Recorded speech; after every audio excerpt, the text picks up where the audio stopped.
Selamat pagi, Assalamualaikum warahmatullahi wabarakatuh. Kita bertemu kembali dengan pelajaran IPA. Pada kali ini akan saya sampaikan yaitu yang pertama tentang teknologi perkembangbiakan pada tumbuhan. Ada 3 macam yang kita bahas, yaitu yang pertama tentang hidroponik, yang kedua vertikultur, yang ketiga kultur jaringan. Yang pertama itu hidroponik. Apa yang dimaksud dengan hidroponik? Orang selama ini banyak yang keliru, yang salah tentang hidroponik. Banyak orang beranggapan bahwa yang dimaksud dengan hidroponik itu menanam pada media tanam air. Padahal yang namanya hidroponik itu bukan menanam pada media tanam air, akan tetapi menanam tanaman pada media selain tanah. Apapun media tanamnya selain tanah, yang penting selain tanah, itu disebut dengan hidroponik. Lantas kenapa disebut dengan hidroponik? Karena makanannya, pupuknya diberikan dalam bentuk cair, sehingga disebut dengan hidroponik. Hidro itu artinya air. Yang kedua yaitu vertikultur. Vertikultur itu menanam tanaman pada media yang miring. Saya pernah melihat di televisi itu vertikultur yang dilaksanakan di negara Jepang, itu lokasinya hanya sempit, akan tetapi menghasilkan sayuran dalam jumlah yang banyak. Kenapa demikian? Karena pada yang lahan sempit itu diberikan papan-papan dalam posisi miring. Jaraknya antara papan satu dengan yang lain kurang lebih sekitar hanya 1 meter. Sehingga walaupun misalnya hanya ukuran 7 kali 7 meter luas lahannya, karena diletakkannya di situ banyak sekali papan miring, maka hasilnya berlipat-lipat. Itu vertikultur. Yang ketiga yaitu kultur jaringan. Nah, apa toh kultur jaringan? Itu penanaman atau perkembangbiakan tanaman dengan menggunakan jaringan tertentu pada media tanam tertentu. Jaringan tertentu apa maksudnya? Jaringan yang masih bersifat meristematik atau masih dalam taraf pembelahan. Nah, kultur jaringan itu dilaksanakan di laboratorium. Lantas apa keuntungan kultur jaringan? Nah, keuntungan kultur jaringan itu yang pertama menghasilkan tanaman yang bebas penyakit. Kok bisa bebas penyakit? Orang yang mau melaksanakan kultur saja itu dia menggunakan pakaian yang khusus. Tempatnya di laboratorium juga khusus. Tidak semua orang boleh keluar masuk ke laboratorium tersebut. Orang yang mau praktek itu tangannya harus dibersihkan dulu dari bakteri dan jamur, juga virus, itu dengan cuci tangan menggunakan misalnya Lysol, Karbol dan sebagainya. Yang penting berupa apa? Antiseptik. Sehingga tanaman yang dihasilkan pun ini tanaman yang bebas penyakit. Kemudian menghasilkan tanaman yang berkualitas tinggi. Nah, hasil tanamannya ini tergantung dari tanaman yang dikultur. Tidak mungkin orang itu mengkultur tanaman yang tidak memiliki kualitas tinggi. Mesti tanaman yang dipilih itu tanaman yang memiliki kualitas yang tinggi, sehingga hasilnya pun juga memiliki kualitas yang tinggi pula. Yang ketiga, itu menghasilkan tanaman dalam jumlah banyak dalam waktu yang singkat atau cepat. Nah, kenapa demikian? Nah, gini, dalam proses kultur jaringan itu satu sel tanaman yang dikultur akan menjadi satu individu baru. Misalnya begini, kita ambil satu pucuk tanaman yang panjangnya kurang lebih 1 cm. Kita tanam pada media kultur yang sudah kita siapkan. Kemudian pada tanaman yang kita tanam tadi yang hanya 1 cm akan muncul pentulan-pentulan, di mana satu pentulan berasal dari satu sel. Jadi pentulan tadi tumbuh dari satu sel. pentulan itu namanya kalus. Kemudian setelah pentulannya seperti mau lepas dari yang kita tanam tadi, itu digoyang-goyang, jatuh di media di bawahnya, akan tumbuh jadi tanaman-tanaman kecil yang baru yang disebut dengan planlet. Nah, satu kalus berasal dari satu sel tumbuh jadi satu planlet.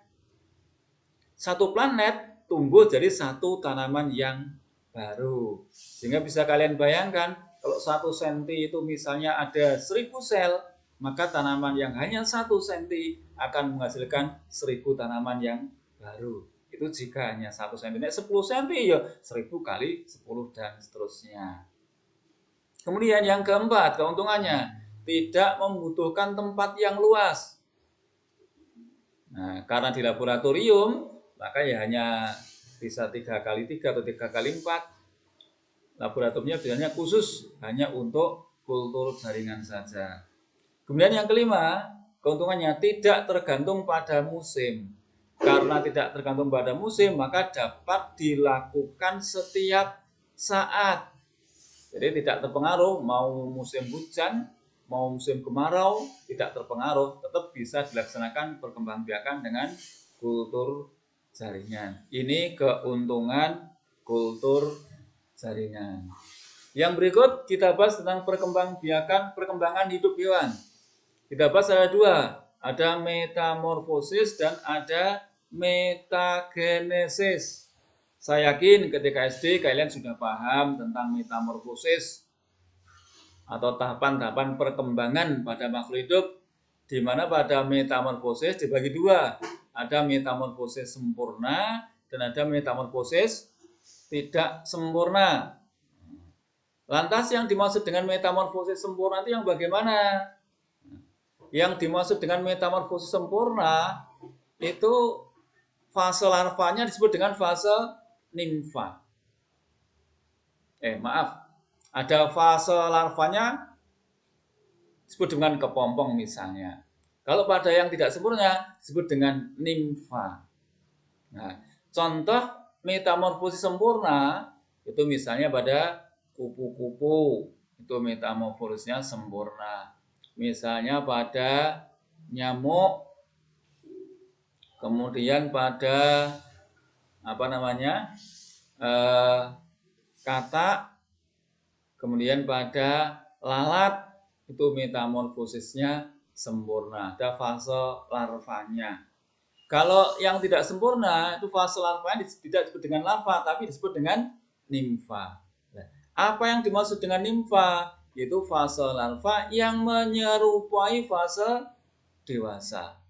Jadi ini nimfa, yang tidak sempurna ini fase larva yang menyerupai fase dewasa. Hanya ada perbedaan sedikit saja antara larvanya dengan dewasanya. Contoh misalnya pada kecoa, misalnya pada jangkrik.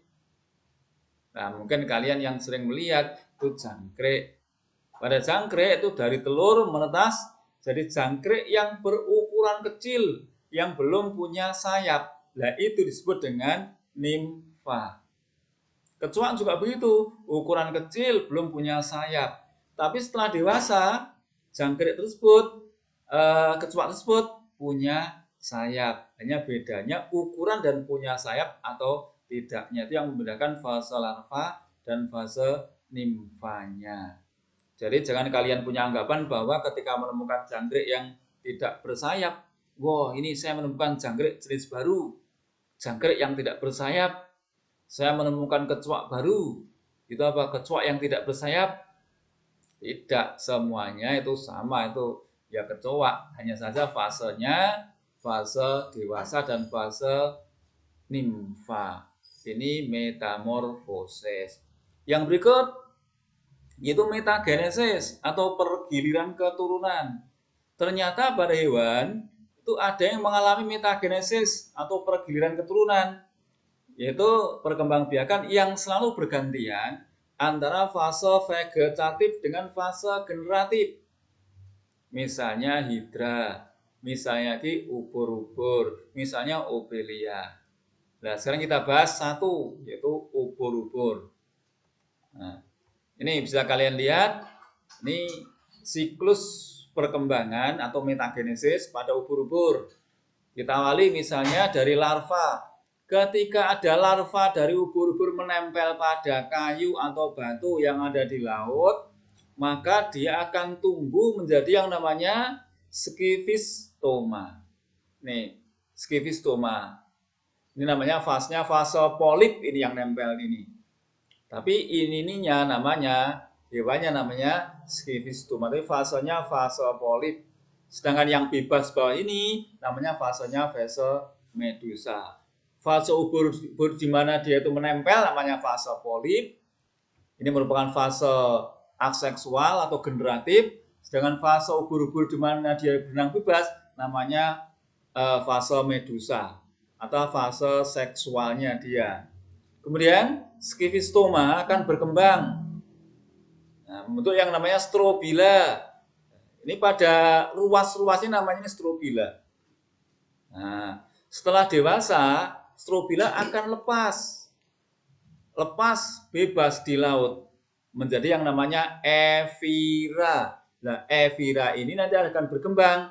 Ada yang evira jantan, ada yang evira betina. Yang jantan otomatis menghasilkan sel sperma, yang betina menghasilkan sel telur. Nah, ubur-ubur jantan dan betina tadi kawin akan menghasilkan zigot. Zigot akan menetas menjadi yang namanya larva. Larva ini tadi jika menempel di batu atau kayu, tumbuh lagi menjadi yang namanya skifistoma.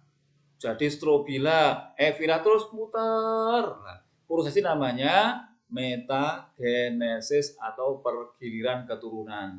Jadi ada fase seksual dan ada fase aseksual.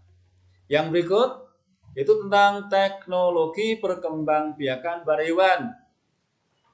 Yaitu ada inseminasi buatan atau kawin suntik dan ada cloning. Inseminasi buatan yaitu dengan jalan mengawinkan sapi jantan dengan betina, di mana sapi jantannya itu tidak didatangkan. Yang didatangkan hanya berupa spermanya saja, dimasukkan ke dalam alat kelaminnya si betina.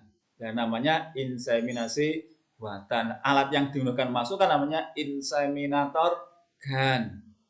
Nah, pada saat ini banyak sekali adanya kawin suntik terutama pada sapi-sapi, sehingga sapi itu walaupun mungkin induk betinanya sapi betina, ketika dikawinkan melalui inseminasi buatan maka anaknya ya tidak seperti induk betina tapi seperti induk jantannya yang memiliki kualitas yang lebih baik daripada induk betinanya.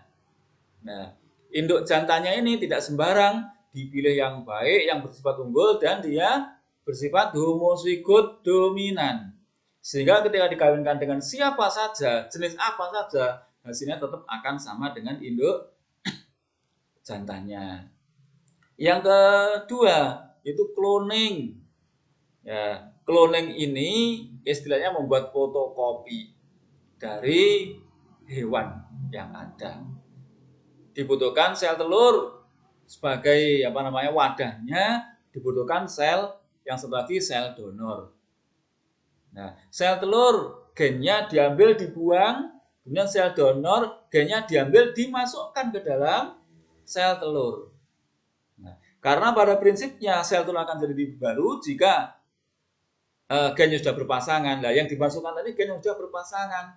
Ketika sel telur nanti dikembangkan jadi individu baru, maka dia sifatnya akan sama persis dengan sel donor. Maka ketika ditanya bagaimanakah sifat individu hasil cloning, jawabannya memiliki sifat yang sama persis dengan sel donor. Apanya? Semuanya sama persis. Sifatnya, kalau dia sudah punya penyakit ya dia juga punya penyakit. Nih, warnanya juga sama. Nih, sekilas yang saya sampaikan karena waktu sudah mencukupi. Saya selesaikan dulu. Mohon maaf bila kesalahan. Assalamualaikum warahmatullahi wabarakatuh.